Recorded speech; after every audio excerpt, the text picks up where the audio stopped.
কিরে ব্যবসায়ী, তুই যে 2 লিটারের পানিটা বেচলি 600 টাকা, তোর বিবেকে বাধা দিল না?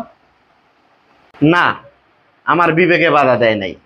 কারণ আমি ব্যবসায়ী, আমার হিসাব ব্যবসা। 2 লিটার পানি 600 টাকা না 6,000 টাকা বেশি, তাতে কারো কিছু আসে যায় না। কারণ আমি হলাম ব্যবসায়ী। ওর দরকার পানি, ও কিনবো। আমার দরকার বিক্রি করা, আমি বেচবো। আশেপাশে কোনো দোকানও নাই। দোকান আমার একটাই, নিলে নাও, না নিলে চলে যাও। তুমি জানো না, যখনই ক্রাইসিস তখনই মালের দাম বেশি। ক্রাইসিস থাকলেই বাংলাদেশে মালের দাম হইব ডাবল, 3 ডাবল, 4 ডাবল।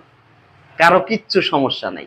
আমি ব্যস্ত আছি, শুধু আমি না, আমরা সব ব্যবসায়ীরা ব্যস্ত আছি, কাস্টমাররা কিনতেছে। সমস্যা কি এখানে? এটা বাংলাদেশ, এখানে সব সম্ভব। তুমি মনে হয় ভুলে গেছো। আরে বেটা, দেশের আইনের ভয় না পাস, অন্তত মরার ভয় কর। बड़ा हरामी हो बेटा।